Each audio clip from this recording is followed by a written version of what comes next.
Super কাপের আগে কিভাবে ফুটবলারদের উদ্বুদ্ধ করছেন হাবাস। ভিডিও আগানোর আগে আমাদের চ্যানেলটি সাবস্ক্রাইব করে, ভিডিওটিতে লাইক শেয়ার কমেন্ট করে আমাদের সাথেই থাকুন। ভিসা সমস্যা কাটিয়ে দ্রুত আন্তোনিও লোপেজ হাবাসকে ভারতে উড়িয়ে নিয়ে আসতে চাইছেন মোহনবাগান কর্তারা। সুপার কাপের প্রথম ম্যাচে নামতে আর খুব বেশি দিন বাকি নেই। মঙ্গলবার 9ই ডিসেম্বর তাদের প্রথম প্রতিপক্ষ আই লিগের শ্রীনিধি দেকান। হাবাস যতদিন না পর্যন্ত ভারতে পা রাখছেন ততদিন পর্যন্ত জেসন কামিন্সদের কোচের দায়িত্ব পালন করবেন সহকারী কোচ ক্লিফোর্ড মিরান্ডা। এমন পরিস্থিতিতে যদিও সহকারী কোচের সঙ্গে ফোনে কথা হয়েছে হাবাসের, তার দেওয়া নির্দেশ মতোই আপাতত ঘরের মাঠে হুগো বুমোস, দিমিত্রি পেত্রোতাসদের অনুশীলন করাচ্ছেন ক্লিফোর্ড। এদিকে ক্লোজডোর অনুশীলন করল মোহনবাগান। তবে দলের সঙ্গে যোগ দেওয়ার কথা থাকলেও আনোয়ার আলী অনুশীলনে ছিলেন না।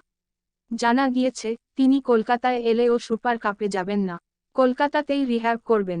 এএফসি এশিয়ান কাপের জন্য জাতীয় দলে 7 ফুটবলার ডেকে নেওয়ার ছাড়াও একাধিক ফুটবলারের চোট।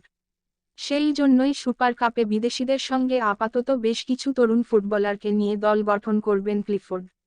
14 জন তরুণ ফুটবলারকে সিনিয়র দলের অনুশীলনে ডেকেছেন ক্লিফোর্ড। সুপার কাপের আগে এই অল্প সময়ে নতুন ফরমেশন গোছাতেই হিমশিম খাচ্ছেন তিনি। তার উপর পেত্রোতাস ফর্মে থাকলেও কামিন্স এখনও পর্যন্ত প্রত্যাশা পূরণে ব্যর্থ। আপাতত যা পরিস্থিতি তাতে কামিন্সকে এই সুপার কাপে নিজের নামের প্রতি সুবিচার করতেই হবে।